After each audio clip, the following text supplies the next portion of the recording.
Madamwhipass. Okay, so I got another interview with y'all today. Ain't a surprise because you can see who it is in the title. But I have a very special gentleman by the name of Brother Lee, as you can see. And he was definitely part of the church folk revolution. There's a couple of stories that I remember he used to tell about his time being part of a church, and he definitely lent himself to lots of humorous contributions to the platform. And so I have him here with me now, and we're just gonna have a conversation. Brother Lee, what's going on? What's up, Madam Whipass? How you doing? I am Uh, doing wonderful, and even better now that I'm speaking with you. God yes, bless you, ma'am. Brother It's Lee. been it's been a it's been a good minute. Um, first, first, first, I want to say, Mm-hmm. I want to thank you for your contributions to the Church Folk Revolution during the time that we was on the air. You just don't know that it's because of you and the way that you was spreading the show, the word about the show for us, that help us stay on. Uh, your concert, a lot of times the people thought that it was just the host, us, TJ, myself, Marcellus, and Marlon and others, right? That in our topics that kept it on, but it was you that spreaded the word and helped us stay on the radio. So, and I'm so grateful to be on your show, and I'm more grateful to know that you're still doing it. And so I salute you today. Oh, You thank know, you. Such kind words. You're far too kind. So kind. it's the truth. It's the truth. We do these. I haven't been on the radio a while, but a lot of times where we should say things to be saying it, but uh, I really mean it because I remember the times I can see it now in my mind. Through the chat room and through after the show, Madam Whipass, she's taking the show and she's sharing it, and it helped us. It took a lot of load of all of us, right, to have you to help us with Pimp Preacher and Church Pro Revolution. So I thank you and salute you today. Oh, you're welcome. And it was my pleasure. And it wasn't just me. Like you said, you had the hosts, you, TJ, Sister Liberty, Marcellus, Marla. Um, Elgin, I don't want to leave nobody out. Miss Justin, Elgin, the twins, Elgin, the Elgin. twins. Yeah, it was Yes. all of y'all, but there were so many of us who were sort of like the armor bearers. I'm just joking. But yeah, we were undergirding all of y'all, and not only just sharing it online, but talking to people who we might meet passing down the Right. street, or you sitting there waiting to get your license renewed or whatever, and you just have conversations with people.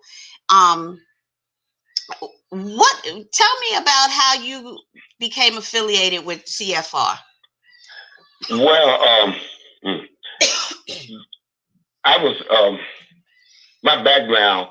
I was a pastor. I was a pastor for 11 years, and I came up to Church of God in Christ, and during my whole journey being a Christian, being a pastor, I always had questions, about certain things that uh, about the church, about God that you just couldn't ask. And so one night I had a radio show called Free Indeed Truth, and I would ask some questions and stuff and talk about certain issues. And one night I heard this brother named uh, TJ and Dr. Neil Mm-hmm. on the radio, and I knew who TJ was, but I didn't know who Dr. Neil was. And because TJ and myself, we was working together to start a business called Mr. Giggles. I don't know if you remember that back then. But anyway, when I heard them on the radio, I'm like, okay, they talking about some things that that I talk about, that I think about. And TJ asked me to come on to do an interview with Uh-huh. him. And once we did the interview, he said, "Man, why don't you join us?" All right. And I said, "Okay." I said, and the things that we were talking about was like we were sitting around our kitchen table, right? Just talking about church things, church issues, and things that people didn't want to talk on the radio, and I mean, talk about in the church. And from there, it recess became a family. You know, me and him, those know that me and TJ, we are like blood brothers. And that's how I became part of this revolution. It was TJ and Dr. Neil and Ronell, and then I came along with them. Well, I can imagine what those conversations were sitting around Wow. the kitchen table. Those conversations, uh, the conversation was deep, but then when the Eddie Long, uh, Richard Eddie Long, story broke about him and molesting the young men, Mm-hmm. that's when everything took off, right? Uh-huh. And with me, I had a lot of questions on how could anybody sit there and in this congregation and knew what was going on and never said anything. And I from know there, how. it just took a life of its own. And then TJ, he told me, he said, Lee, just be yourself.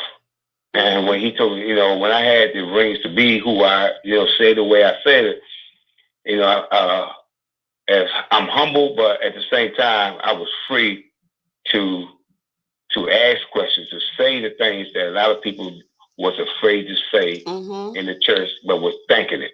Right. So, and that's how I came a part of the Church Folk Revolution. Well, I have to share with you, you said that you just didn't understand how people knew what was going on and didn't say anything. And a couple of years ago, I'm from Church of God in Christ too, if you didn't know. And I didn't know nothing about the church until I was about 22. That's when I joined the church.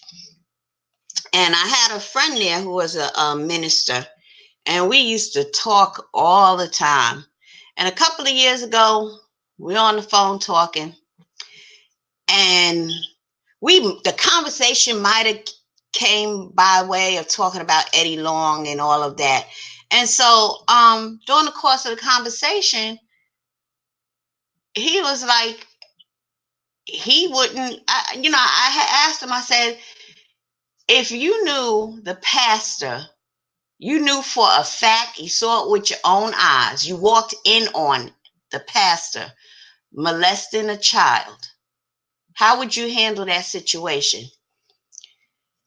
I tell you, the Kojic minister said he wouldn't say anything. He wouldn't call the police.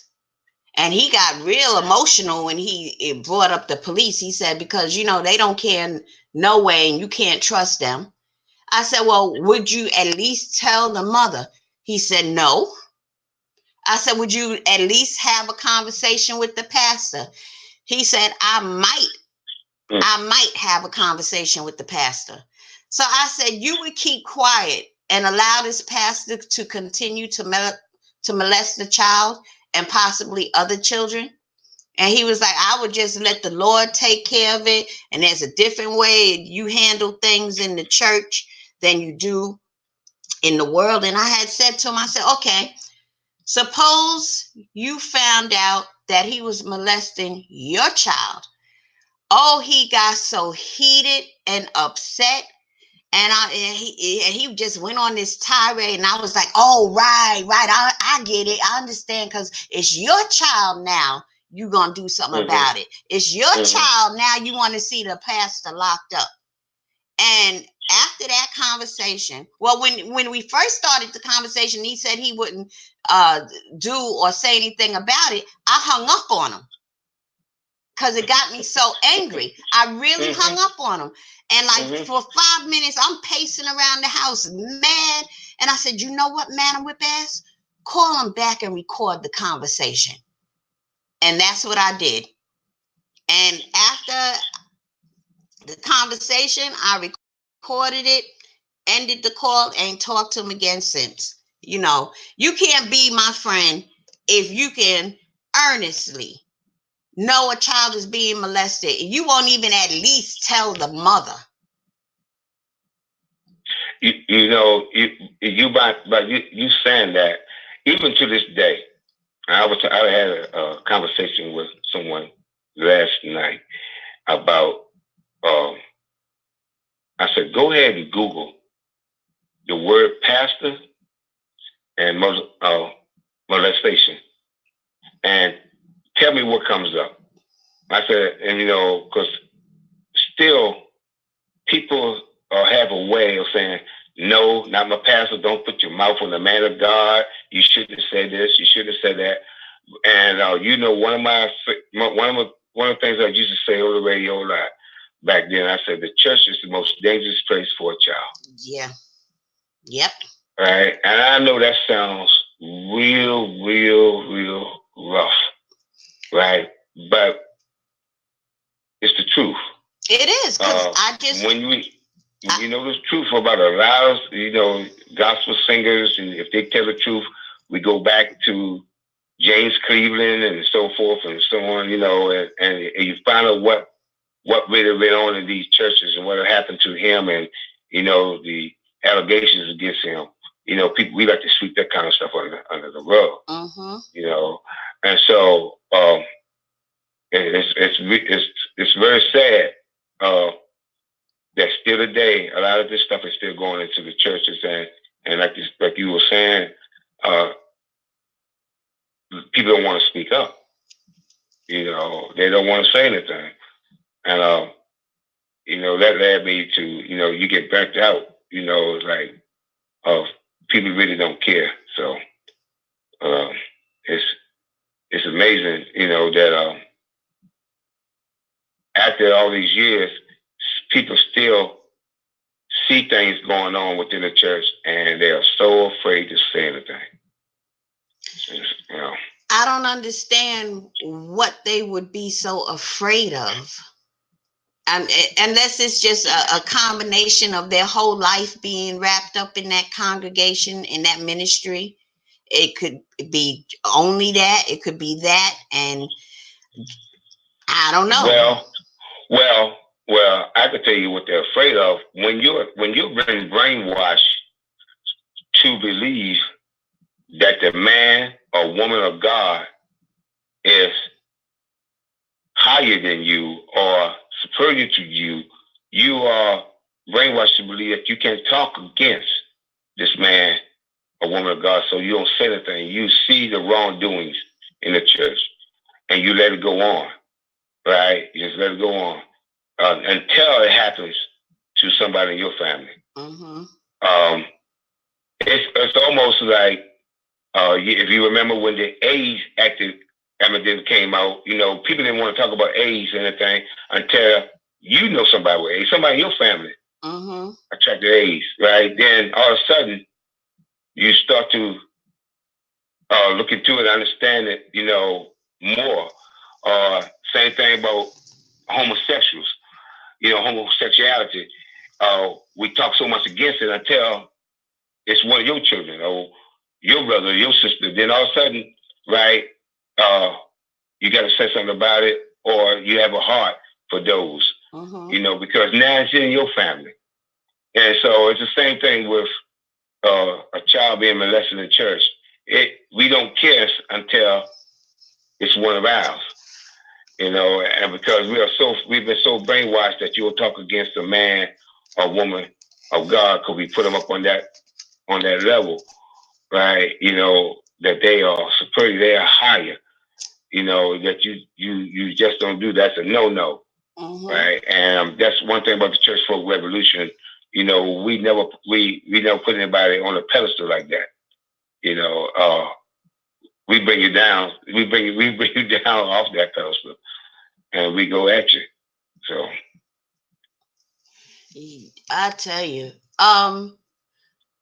So what have you been doing since Church Folk Revolution went on a hiatus?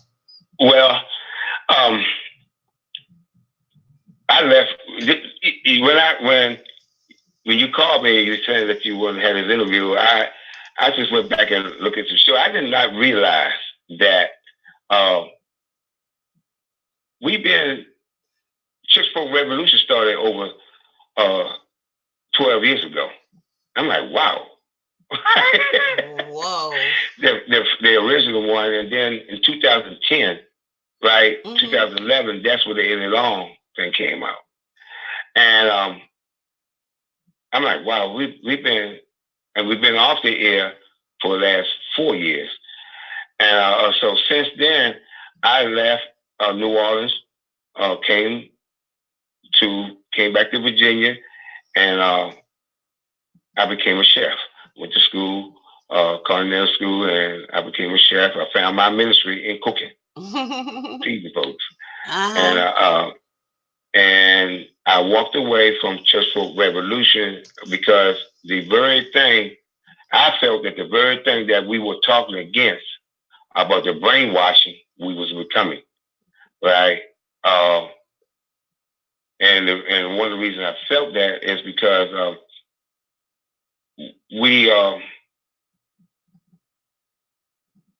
people started looking at us like we was a church, right? A different form of a church.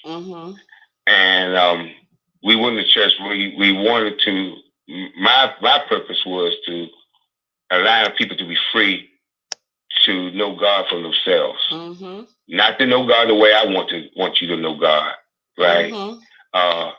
Not to believe the way I believe, but to be free to believe the way that you want to believe. And for me, it seemed like that we was. You sometimes you can jump one frying pan into another. Right. Okay. Right. You know, and my whole way of looking and seeing God for myself was forming to, it started to free me up. And I said that, well, it's time. I got tired of talking about pastors molested children. I got tired of talking about pastors robbing people of their money.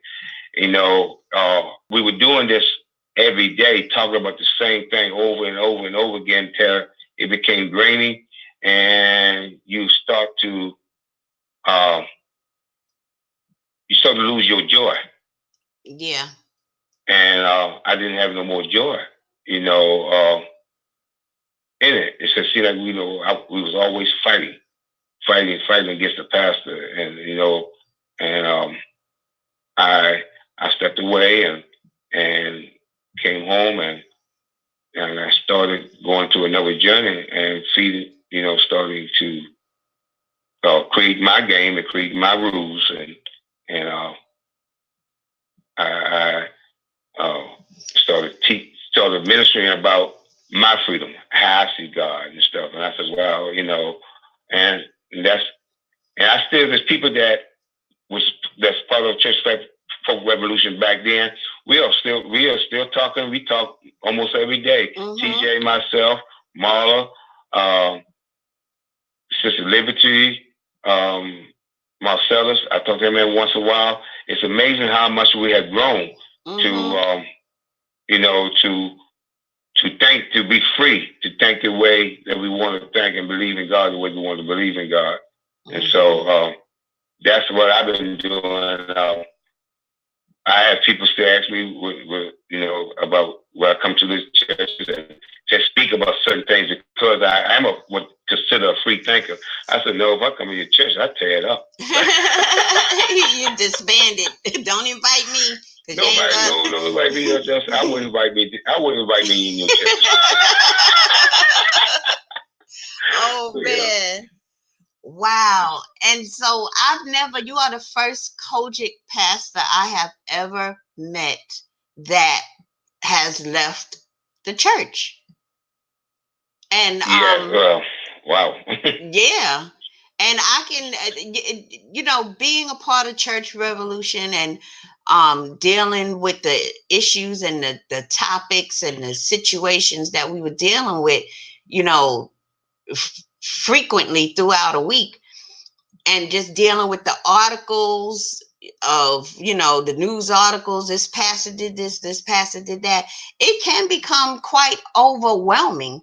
And I understand, you just feel something sitting on you, because it's like, oh my God, you know. And just to hear about somebody had sex with the pastor. Who wants to have sex with the pastor, especially when he got a first lady? Oh. And there's another side of it too, that you know, even though, you know, we was revolutionary, true enough, and people was coming out to church, and here's the side that I didn't realize back then. Okay, once people are coming out, where are they gonna go? Yep. Right? And that was something else that was heavy on me, right? You know, okay, Brother Lee, you saying all of this and everything, but where everyone is not on, I don't like to use the word level. Some people is not, that's the only place they can get comfort. Right. Okay. My father's just passed away since transition almost 2 months ago. Oh, I'm sorry to hear that. And yes, and you know, I never knew what grief really was until this journey that I'm on now.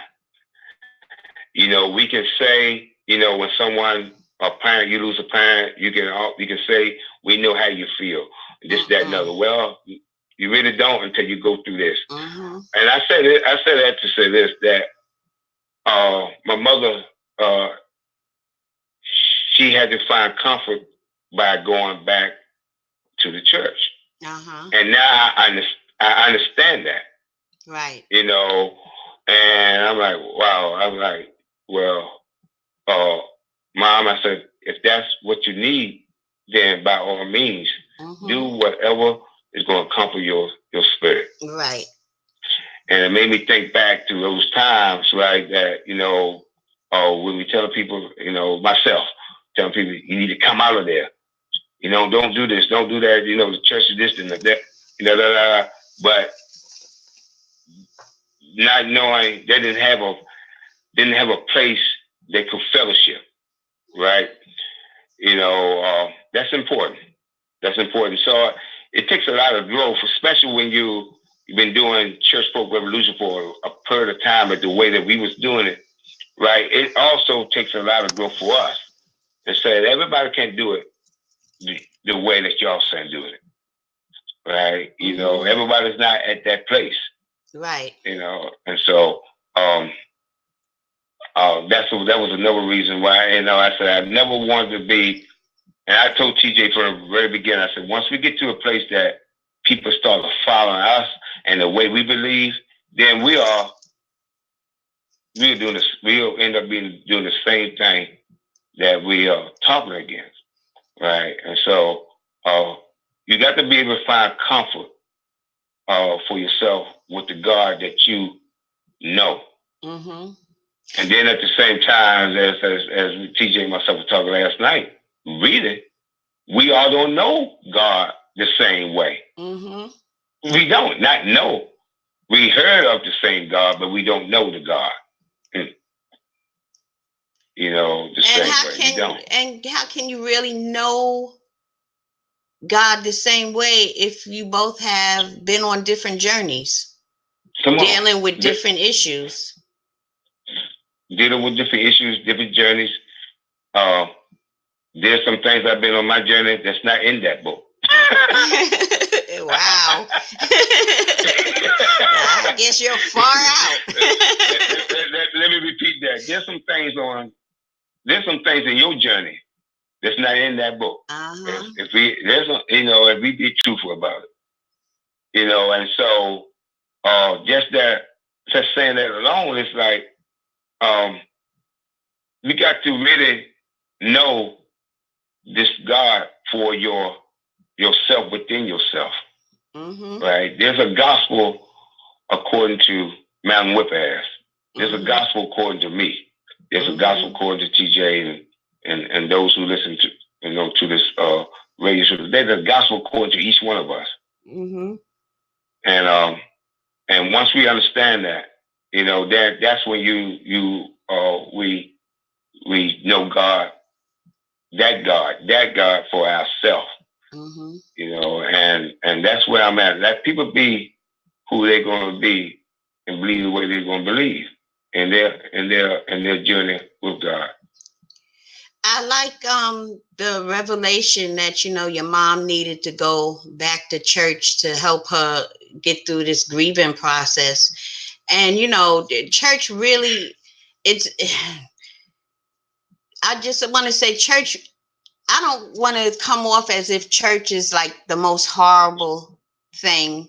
It can serve a good purpose. It can help a lot of people if it's operated by the right pastor. And so if people still feel the need to go to church, at least through us, they can be aware of what an abusive pastor is, manipulation tactics, so that when they see it, they can name it and claim it, and then come to a informative decision as to how they're going to handle the situation or whatever move they feel they need to make next. The issue when y'all created Church Folk Revolution, there's far too many people sitting in the pews being abused and not being able to express exactly what was happening with them.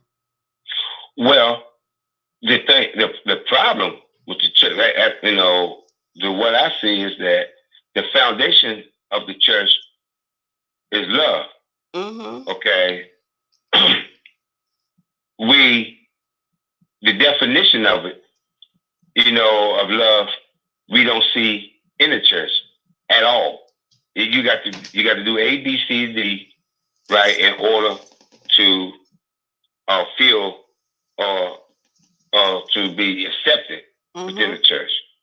And then even saying that my mother went back to the church and she came back after a couple of weeks now, a couple of months now, and saying that I don't think I want to be a part of that because she didn't feel the love, Wow. right? And my mother, she's 70. My mother's 78 years old, and she, been in church all her life. But what she needed, she still couldn't find it because the love is not there, right? Mm-hmm. And uh, that's when you get into the money in the church and this, that, and other. Because the love, if there's no love, there's not going to be no trust. There's not going to be any honesty, right?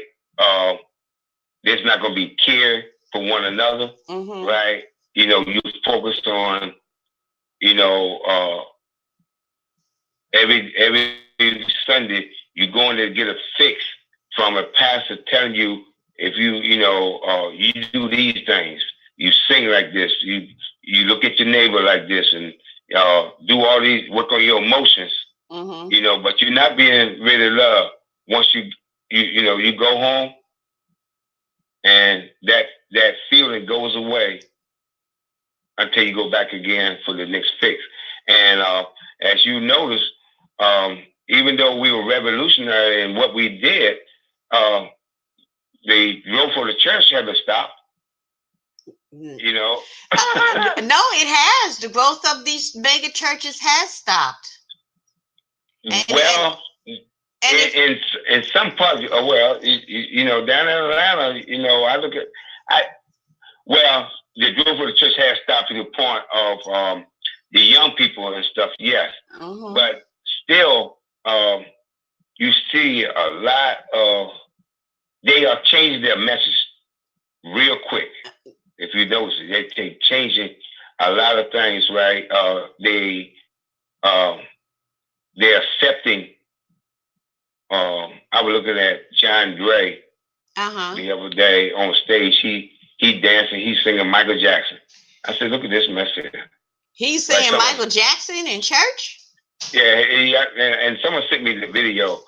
I said, why you send me this? And I said, look, I said, this is what they doing now. Right where they've been doing it now is just full blown. Um, let's come out and Juanita Bottom. They doing a big old conference for her.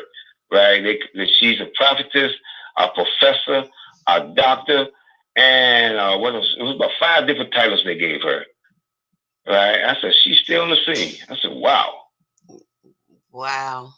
Mm-hmm. Well, what I noticed since, it took a few years, but, when Church Folk Revolution started, Creflo, Eddie, all of them, and even the small time pastors, everybody had their sermon clips flooding YouTube.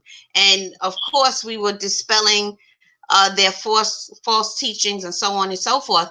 And now today, they don't put their stuff on YouTube anymore. Mm-mm. But what they do, they go into Africa. Oh yeah, Africa got a serious problem, man. We got a serious problem.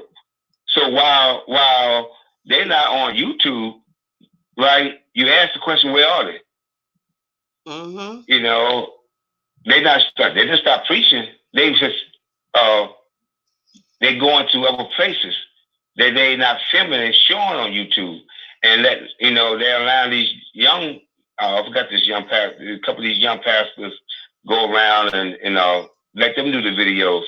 And Crepo Dollar, he's still going overseas.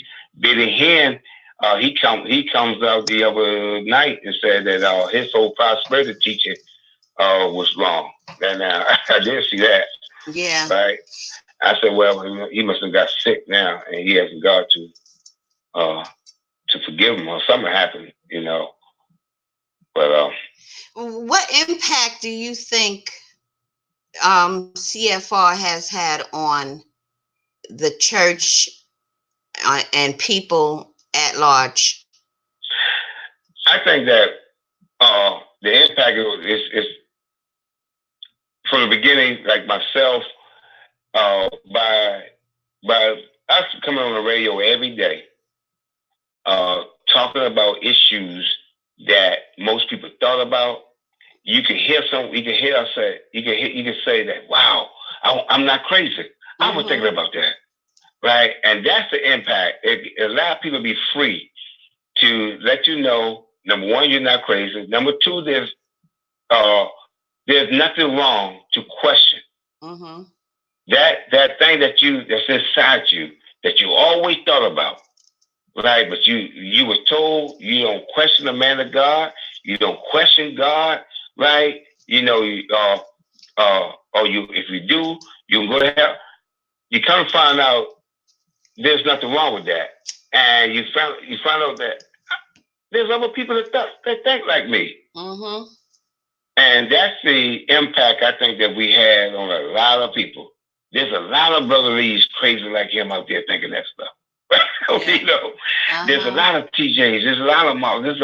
Okay, and it's all right.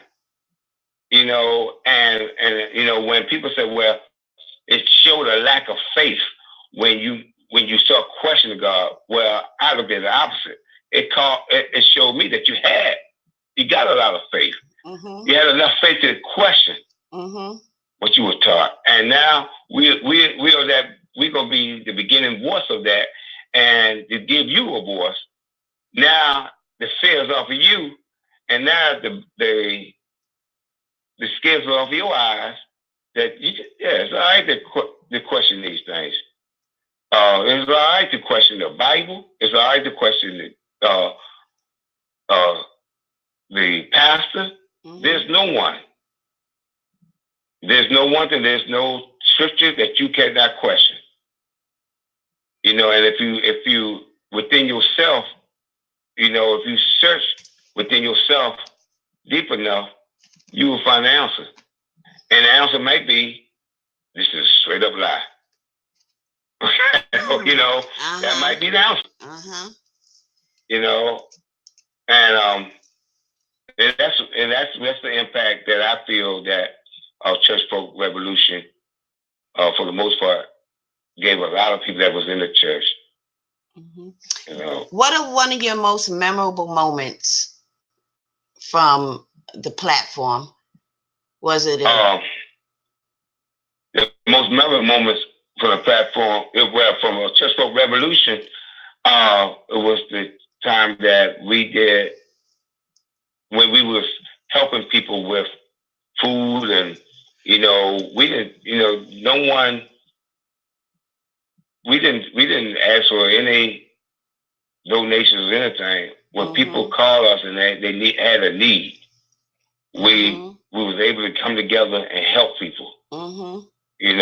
That was one of my most memorable moments, right? It was like more than fighting against a pastor or telling people to get out of the church, is that when we could help someone, and we didn't get any credit for it, right? That out of the love of God, we can see ourselves in that situation, or we either been there or we gonna be there one day, one or two, right? And that's the most memorable moments and we did a lot of that. TJ, Kevin, Dr. Neil, did a lot of that, helping people. And so that's some of my memorable moments. And then the other one, hearing some of our personal testimonies of where we came from, and I remember we had a show about people suicide, and my background. If you remember, I shared my story about one night trying to commit suicide in 1993, putting a gun in my mouth, and the 9mm jammed on me. And that's when God spoke to me, and that show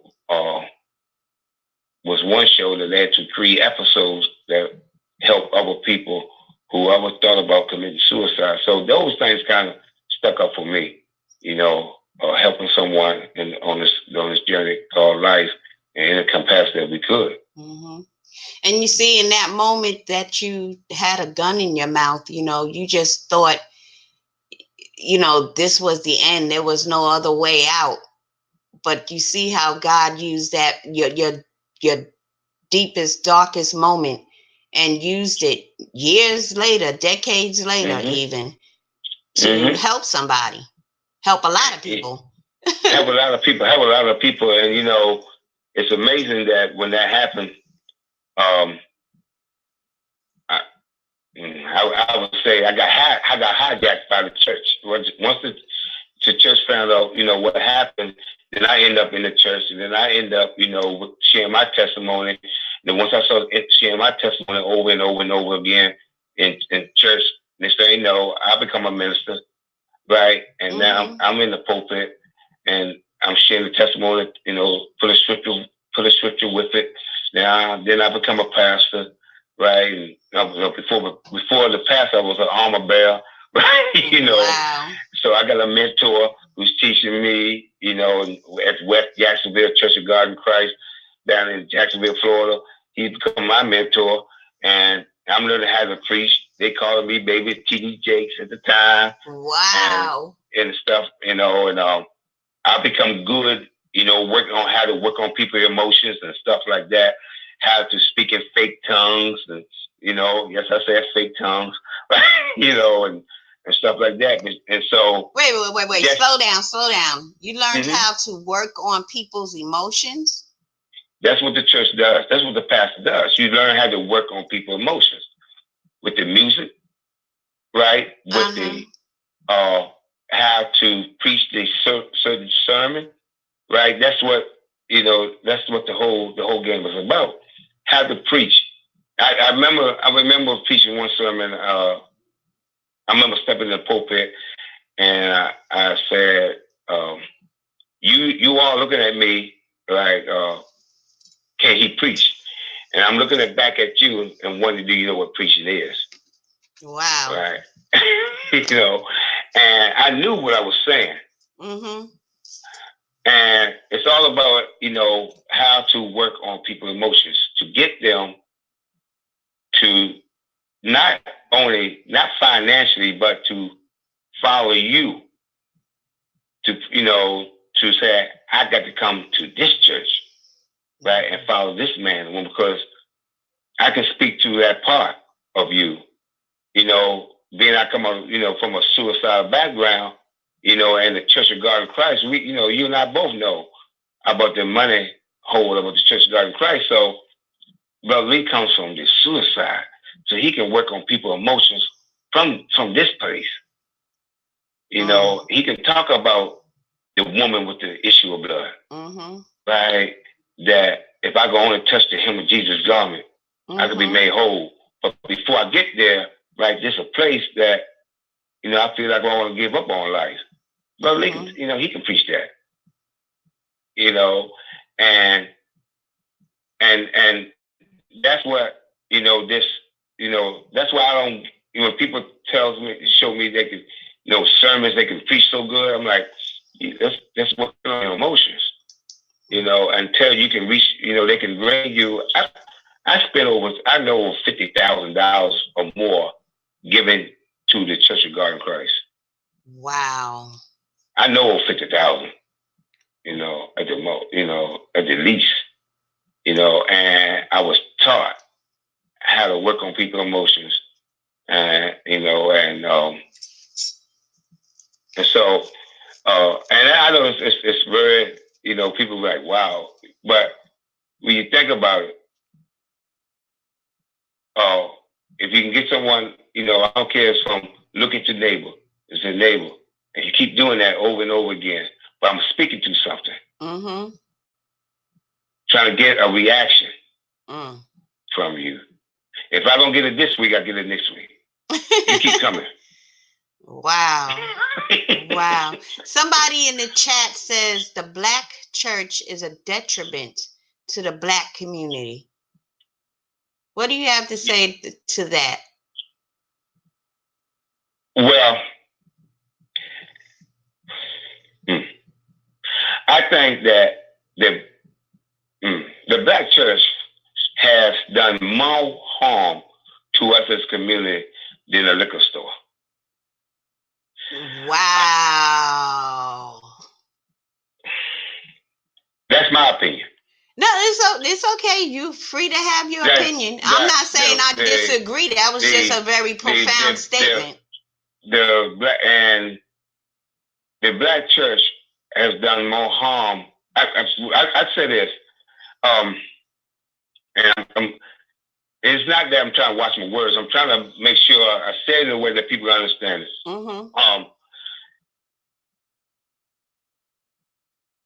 Hurricanes, Dawn is going through North Carolina, South Carolina, now, as we speak.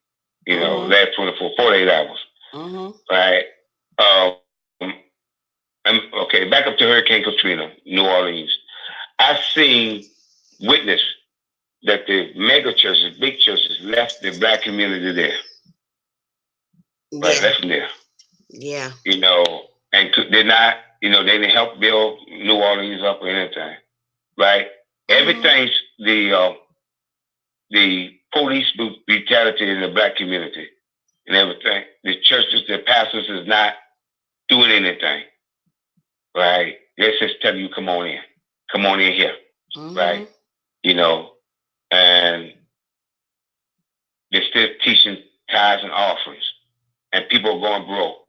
Right? And when the chat saying that the black church is more detrimental to the black community, you think about how many I don't know what church anyone belongs to, but how many black businesses do you see coming out the black church? Not much. You only saw it on Eddie Long's church. But then the black business or whatever he brought to his platform, he was getting a kickback, and they were coming and abusing his congregation financially. Okay. Well, okay. That's in Atlanta, and I can't remember how many church members Eddie Long had right in his church, but there wasn't that many businesses. Say if he had 10,000. I'm okay. Say that he had 8,000 members in the Mm-hmm. church.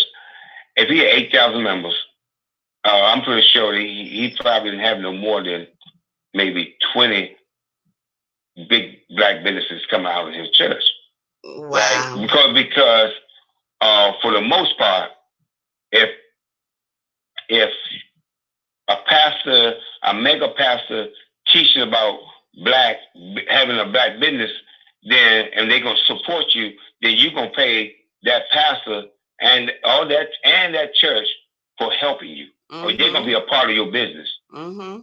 They're not gonna say, "Oh, we're gonna help you go be free and start your business, and we're gonna believe in you and back you, and you're not gonna be, you don't have to do anything to help us, Mm-hmm. And so, and I'm gonna go back to my statement again about what I said about the black church is more dangerous than the liquor store. The church for me, it became like a crack house. Mm-hmm. You go get a fix every Sunday, right? And you keep hearing you next in line for your blessing. Yeah. You always right? next in line, right? You next in line for your blessing. And you see certain things, and you see, once again, working on your emotions, you see your girlfriend getting blessed, but you're a single mother, you got 2, 3 kids, right? And you see one of your girlfriends being blessed with a new home, a new job, or whatever, right? And you saying, when is my turn? And all you keep hearing, you're next in line, you're next in line, you're next in line. And 4, 5, 6 years have passed by, and you still. Mm-hmm. And all them 4, 5, 6 years, you just been giving and giving and giving. Giving, shooting this that bull in your arm, in your spirit, all the time, right? And so that's why I say what I said, right? When you don't see any growth within yourself and within your household, and you keep going doing the same thing over and over again, waiting for the pie that's got the by and by, and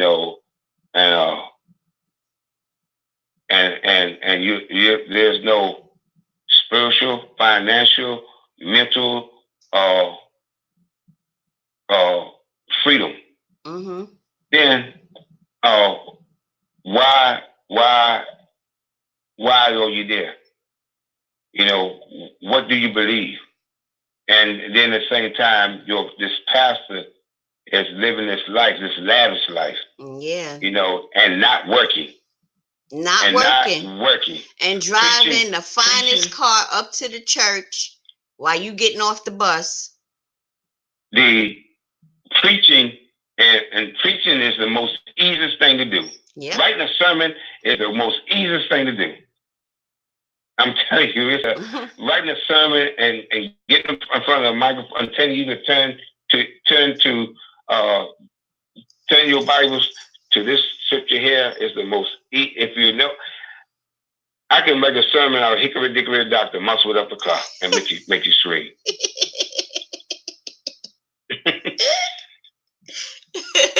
Wow. Wow. And throw some music with it. Oh, I got you. Wow. So, and it's sad. It's sad that I know that I see it that way because I have so many people within my family who are still part of it. But it is it's the truth. And I'm seeing more and more people within the revolution, that was part of CFR. They're being set free. Said, you know what? I see this in a whole different way now. Mm-hmm. And even when I said, as being a free thinker, I hate even saying that because everything, because of our freedom, we always got to put a title on it. Mm-hmm. We always got to put a title on it. I'm a free thinker, or I'm a this, I'm a that. Why can't you just be? Just be. Just be. Just be who you are in your God, the way you believe, and the main thing is that you love. Mm-hmm. And if you love, then that's God. So, what is your spiritual life like? Do you pray? And if you do, who do you pray to? Uh, How do you feed I, your spirit? I meditate. I do a lot of meditation. Meditate every day. I made it. I don't believe in. I believe that the same, the breath that you breathe crosses, just the air now. It's the same breath that I breathe. The same breath that the oxygen and everything that the trees and that moves the water, that the hurricane moves, Mm-hmm. the same air, the oxygen that I breathe. And so I believe that God, uh, and this scripture will back all this up, will back this up also. I believe that God lives in us, right? Mm-hmm. That lives in us. That that don't make us God, but it do make us God. If you understand, it's out of my mind, it's like God lives within us. We breathe God. God is love. God is right. Mm-hmm. There's no. I don't believe that there's a. It don't have to be a beginning. It don't have to be an end. Who said? I mean, just because someone says it, no one was there at the beginning to say there was a beginning or end. I pray uh, to the source. I do believe there's a source. What that source is, I'm not afraid as I have to say. I don't know. I just know there is. Mm-hmm. I don't believe it's a he. I don't believe it's a she. I just believe it's an energy. Uh-huh. That's what I believe, and it helps me. It gives me. Um, it helps me every day. It helps me. My father, I mentioned my father who just transitioned a couple months ago. His spirit lives with me now. Mm-hmm. It helps me. With that belief, it helps me with my grieving, Uh-huh. right? Because the grieving never goes away. Nope. So it helps me to process it and put it in a place to give me positive energy. And Mm-hmm. so, to answer your question is that's how I pray and meditate every day. I'll be around a lot of water. I get up early in the morning. I walk. My health is better now. I was my deep diabetes. I don't take any. I'm a diabetic. Mm-hmm. I don't take any medication or anything like that because and not saying we're gonna have tomorrow, but today, Right. today, with the freedom I have in my God and the understanding the energy, the universe, and the life that I have, it's like I'm free.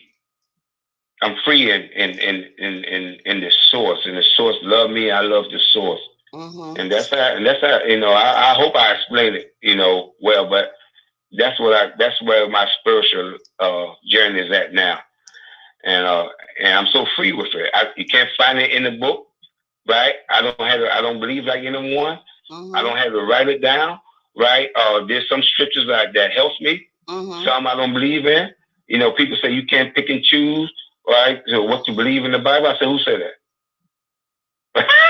Uh-huh.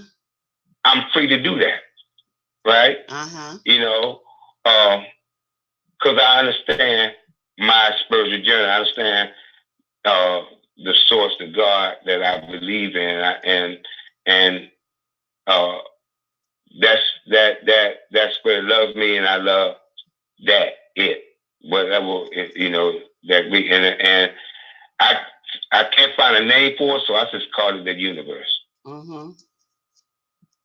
And then somebody asked, I said, what do you do with Jesus? I said, what do you mean? What do I do with him? Right?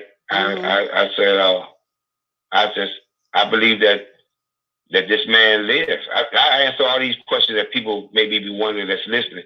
I said, I believe that this man lived. I said, but I believe that he was trying to teach us Mm-hmm. to know God for yourself, right? And he Mm-hmm. was trying to teach us how to love one another, Mm-hmm. right? That's the only thing that I still say we can just it's the red of the Bible. Mm-hmm. We just can follow the red of the Bible, we be all right. Because that's what he was trying to do, show us how to love one another. And I said that's what I do with him. I don't, heaven and hell and sin. I never met anybody come from heaven. Never met anybody come from hell. So I don't even talk about it. Hmm. I don't. I mean, it's an ongoing. It's not a debate because there's no debate if you can't prove what you're debating about. We never met. We never met. We can go on and on about that. Because at the end of the day, we just talking about something that we read from a book that we never. So what does it matter? What I got to worry about is life and the right now. Mm. And how can I make my uh be able to sleep with my conscience clear and knowing I did the best I could do for someone today. I'm sitting here and I'm learning a lot, and everybody has to go on their own journey. You got to go around. We so busy fighting over doctrine that we walking on dead spiritual bodies in the streets. Mm. Wow. You wrong. You shouldn't believe in this. You got to do this, that, and other. Right? And people are dying right now, families, right? Searching for love every day because we fighting over the doctrine, over stuff that we can't even, I mean, that doesn't even make uh, any sense at all. And I shared, several times, right? I don't. My Father's Spirit lives in me. He's not up there. He's not down there. He's right here. Mm-hmm. Just in another form that you can't. Just in another form. Yeah. Just in another form, and the Bible speaks of that. That we are. That the Spirit lives. Mm-hmm. Right. And so now my Father, he's not suffering from cancer and none of that. His Spirit lives in myself and my brothers and my mama. Right. And so every day, it's like, he talks to my ancestors. I talk to my ancestors. So, while, and I say this, for me to find my God like this, I had to push everything away. Wow. I had to push everything away. And within my spirit, God was saying, if you want to know me, are you willing to abandon everything? And I didn't come out of it just saying yes. I had to be dragged out of it. I said, I just want to know you. And I wanted to know this where I'm at now, even when I was preaching. When I was a pastor, right, I was empty. Wow. When I was a pastor and having people come to the altar in droves, I was empty. How were you taught to speak in tongues?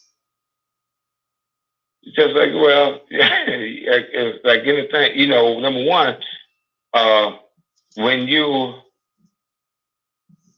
taught that speaking in tongues is a language that the devil don't understand, mm-hmm. right? Then you're being brainwashed. We're going deep into some things, but you're being brainwashed that there is a physical Satan or a devil, right? So mm-hmm. Now you've been taught that there's a language that thing or that entity don't understand, and so I would, I come up to Church of God in Christ, but also I have a Pentecostal background too, mm-hmm. and a holiness background. So you remember back in the day, you down in that basement, and you got the mothers of the church got you stand up against the wall, and they, you don't hear this word too often now. Tarry. You tear, yeah, uh-huh. and you're there, keep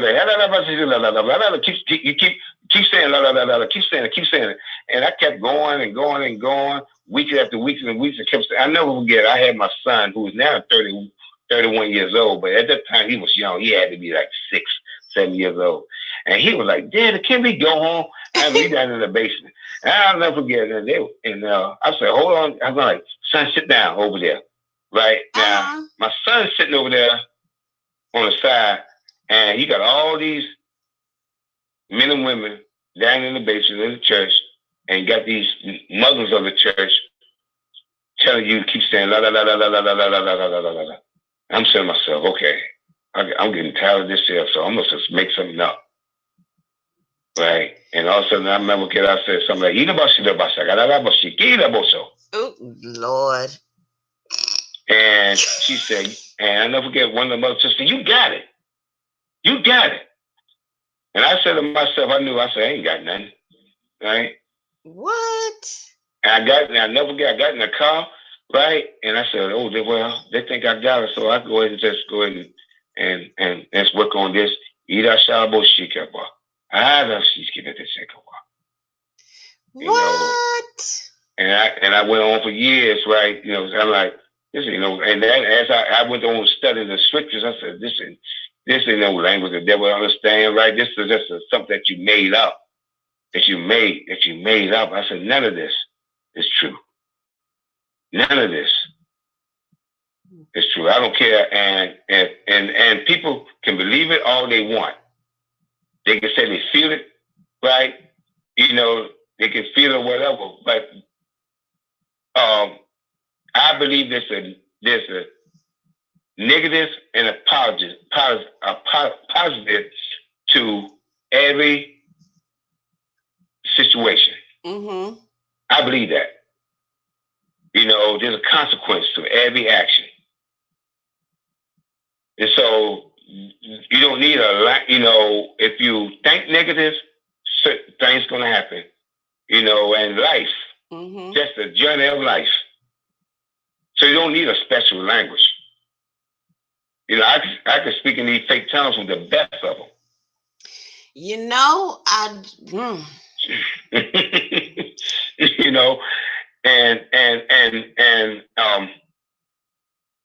I can't speak in a fake tongue. I can't do it. And I be watching people online in different sectors, mainly the roasting sector, and they just be playing around and speaking in tongues. And I be like, how do you do that? It's like you can speak in, I can speak German. Matter of fact, I was talking to someone the other day, and he didn't know I was in the restaurant and was talking, and he was German. Matter of fact, he was one of my friends' restaurant. He was talking, and I said, "Should I get see really? What's the slows?" Right? And he looked at me. I said, "You can learn anything. You can learn any kind of language, And so that's and I remember we did a radio show, Church Folks Revolution. We had a show speaking of fake tongues, and I shared my experience with that. And so once we understand the scriptures and understand that this is made up, and a lot of people will hear me say this and say, that's the devil speaking. He's not talking truth. Okay, say what you want to say. Say what you want to say, right? I was just sharing my experience with it, right? And I was challenged. Anyone say, where have they got you in your life? What speaking in those what you call tongues, where have they got you in your life? What purpose have it served you? So the answer I have is it edifies the spirit. So I've been told. It edifies. If you love one another, that edifies the spirit the most. It always goes back to love. What would edify the spirit the most? Speaking of tongues or loving one another? Love, for sure. Okay. I choose love.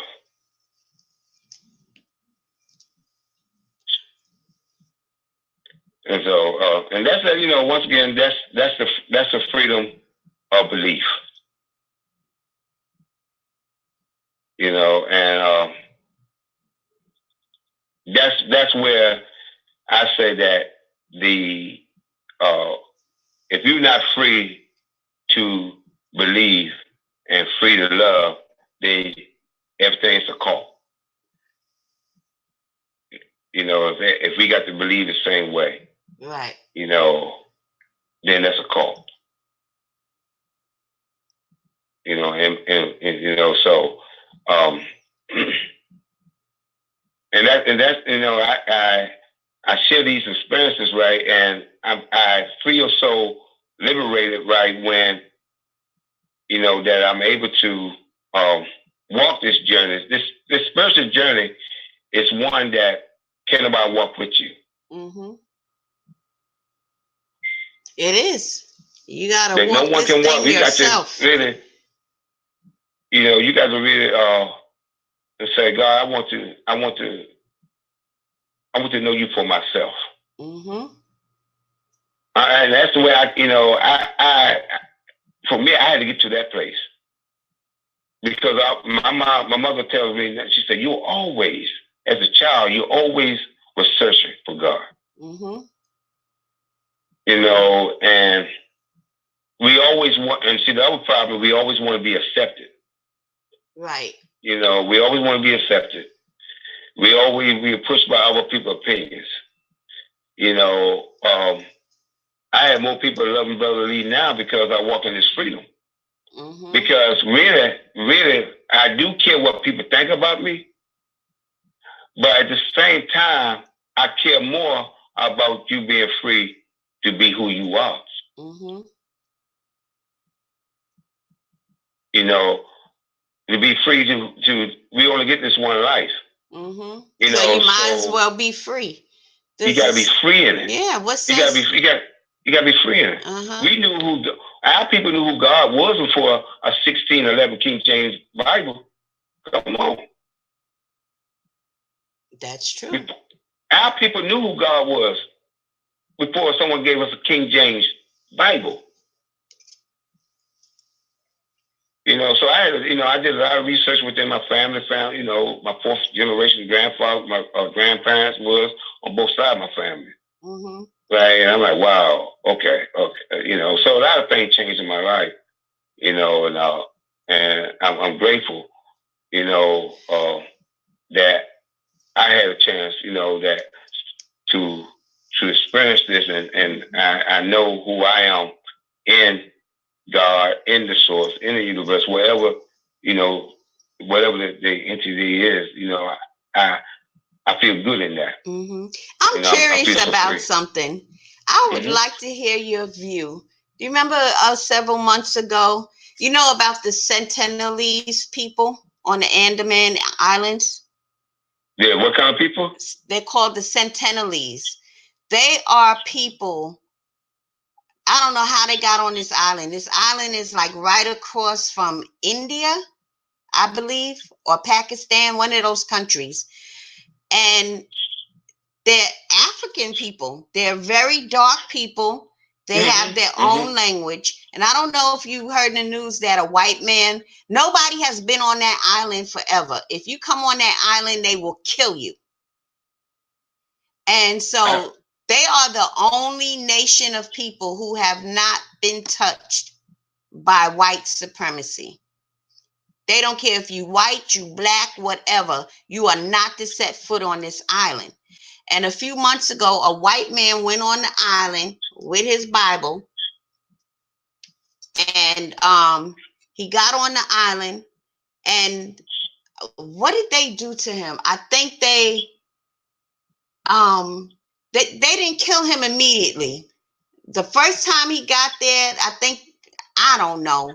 He got back to his boat. You gotta dock your boat like a couple of miles away, and then get in a little patty boat and get back. So the first time he set foot on the island, they chased him off, and he got back on his little paddle boat back to the big boat.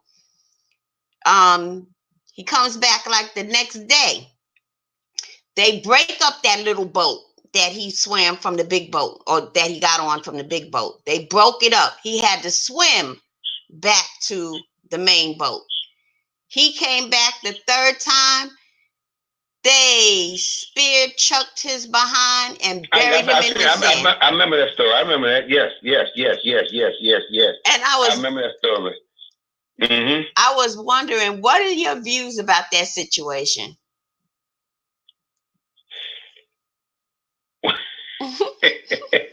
you should have stayed his ass where you supposed Exactly.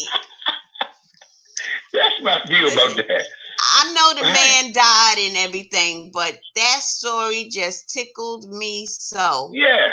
And Yes, I remember the story. it also made me angry because and he wasn't exactly white. Mm-mm. I remember exactly as my, and someone asked me, I was in the chat, I was in a group. They were asking me, I said, I'm sorry, I don't feel sorry for him. Mm-hmm. And it's I said, that whole white supremacist mentality. I'm mm-hmm, going to share the gospel with these mm-hmm, people. And he would have showed them a white picture yes, of Jesus. yes, You're gonna show a white man Jesus to these black people. It just made me really yes, upset, but I mm-hmm, laughed at the same time. And mm-hmm, they tried to recover his body, but you can't get on the island to recover his body, so he no, just rotting in the sand. Oh well. mm-hmm, oh well, oh well, you know, and that's something to, um, we look at uh, the church with the young people Uh-huh. now, and they wonder, and this is something that I want to share with you that I see, because I have grandchildren and stuff, and I have people saying, uh, young people they straying away from God. Mm-hmm. No, no, no, no, no, no, no, no, no. What they finding God, Mm-hmm. right, within themselves, and what the black church has been showing the young people for years and years, for centuries, right? They not believing in that. They can't see the uh the joy and the peace uh within the church, within the family that Mm-hmm. comes out the church. So what they gonna follow? Mm-hmm. What are they gonna follow? They following, they believing in what the God uh within their generation, within themselves. And I understand it. I understand it. If I was a young person, I wouldn't follow that evil. You know. Yeah, the generation that grew up in the age of mega churches, if I was a part of that generation, I would never step foot in a church. And especially now with what Benny Hinn came out and said, I would have felt like, see, that's just why I just never went to church, because this man is full of crap. Mm-hmm. And here's this highly anointed man. He got the power in all of this. He's well versed in the Bible, theological schools, and all of this. And you mean to tell me, out of all your decades of experience of preaching the word of God and having all these services and healing and delivering people, that you just now come to the conclusion that the prosperity gospel is a farce? But okay, let's back up, because you said a lot right there, right? That with all the so-called anointing that he had, What hospital had he walked in to heal anybody? Never heard him heal somebody in the hospital. They always came to him and they got healed Well, on what's him? TV. So I don't believe he ever had no power to do anything. The power that he had was to manipulate the masses and get money, right? So he was well versed as far as the Bible, but um, I don't this healing power that he had. Never heard him walking into a hospital, laying hands on anybody that was sick, or any of that. So I think that once again we give these men, and that's our fault. See, I'm gonna back up. That's our fault. We give these men these titles and this power. Mm-hmm. It's fake power. Just as it is fake tongues, it's fake power that we didn't never see any evidence of any power, of anybody being set free and healed for real. Mm. And so never, ever.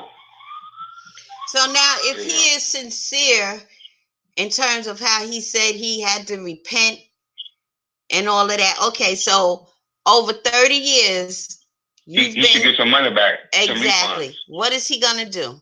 You Get think some he's gonna refunds. give a dime back? No, he needs to have an auction.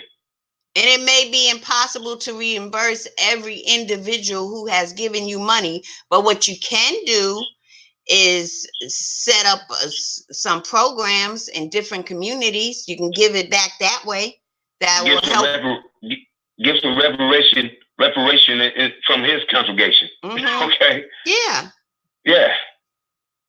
He could do that. Once he came up with it, I was like, okay, what you gonna do now?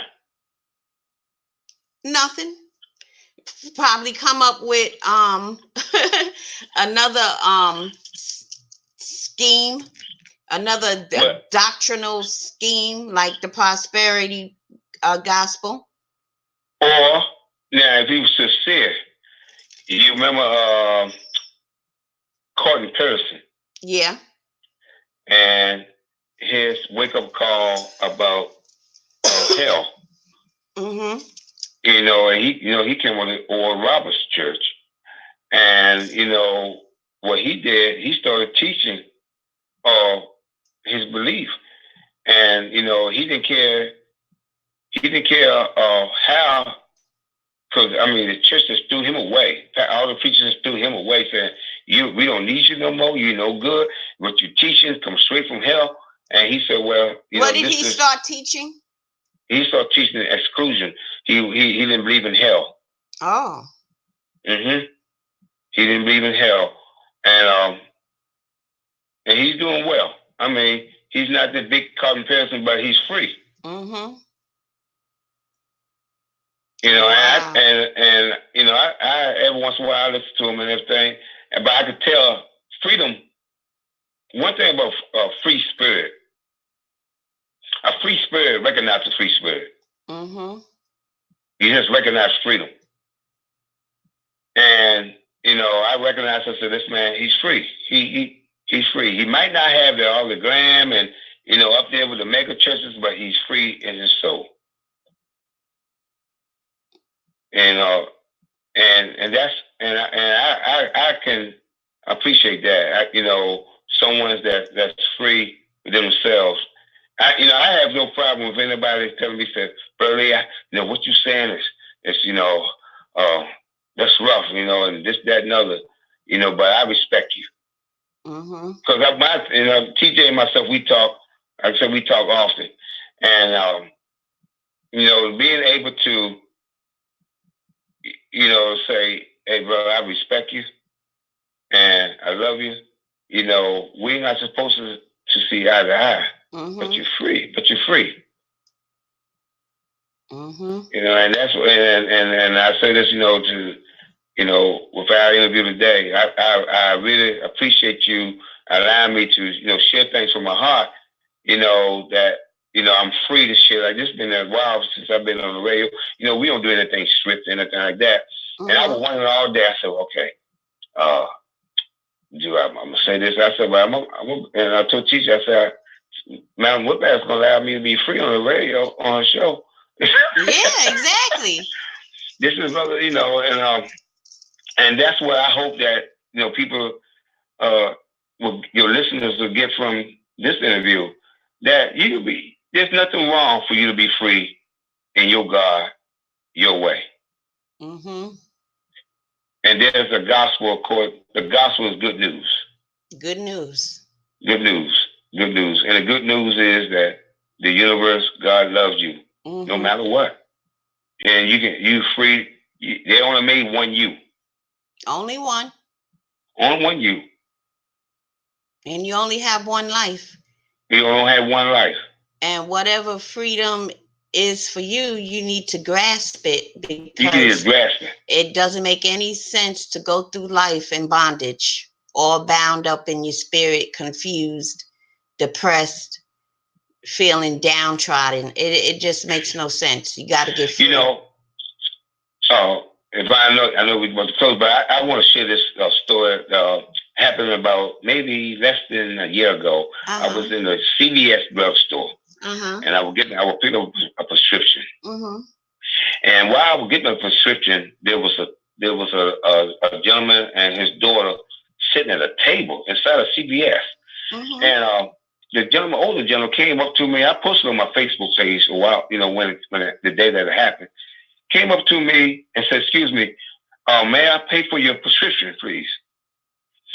So I'm like, um, "No." I said, the insurance takes care of this, but I thank you." And it caught me off guard, Mm-hmm. right? And the lady behind me, they paid for her prescription. Yeah. They paid for her prescription. So once I got my medicine and everything, I waited till he finished paying for the lady behind me. And I asked, I said, who are you? He said, "Well, I come from this church, and this is my daughter, and God just put it on our hearts to come out and pay for Wow. prescriptions." And he said, "We're not asking anyone to join our church or anything Uh-huh. like that, right?" He said, "But God bless us, right?" Uh, I forgot what he said. What his testimony was, that he blessed them in some kind of way, so that Uh-huh. we felt that they need to come out here. And I told him, I said, that's church." Yep. And I wrote on my page that, and I spoke about this on CFR before. Church is not a noun. Church is a verb. Mm-hmm. Church is not a place you go. Church is a place that you walk out and that you do. It's Yep. a doing. It's the It's a action. doing. It's Mm-hmm. an act of. An action. Mm-hmm. An action word. It's an action word. Mm-hmm. It's an action word. So you can't go to church. You got to be the church. Yep. And that's what, and in order to be the church, you got to love. And you got to love people right where they're at. And Exactly. that place of right where they're at is not a down. See, we all been taught to say you got to love them just where they're at. No, love them where you at. Mm-hmm. Okay. Wow. Because when you look at it and you love them where they at, what that does make you feel like you're a little bit above them. Above. No, Uh-huh. you love them where you at. Mm-hmm. Got you. And so that stops us from looking down on people, because as long as we continue here, live this life, there's some bumps and some holes in the road that we gonna hit, and we still got to love where we at, and they will love us in Mm-hmm. return. A lot of times when we minister to people, we are not ministering to people; they ministering to us. Mm-hmm. That's true. So That's anybody true. if you minister to a crackhead, or you mention someone has suicidal thoughts and might not be your family member, guess what? You might end up with, I tell people, I say, if you ever woke up in the morning and said, I wish I ain't woke up this morning. They say, yes. I said, that's a suicidal thought. Ooh. Yeah. Mm. I ain't never had that thought. You know, some people, that's why, I say you minister where you are at in life. You love one. You might not get another chance to Mm-hmm. you might be the only, if this is not a cliche, you might be the only Christ, Jesus, God, that person meet Yeah. today. So, Wow. wow. That's really profound. Well, I thank you so much for sharing your testimony with me today and my audience. And it was very enlightening in a lot of parts of it. And, we may not always agree on everything, but at least try to understand.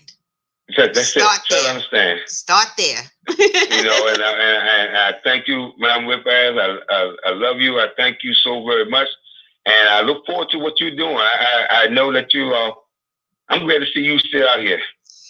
Yeah, well, you know what? I've been out here, but I haven't been doing any of this. And something has been bothering me over the past month.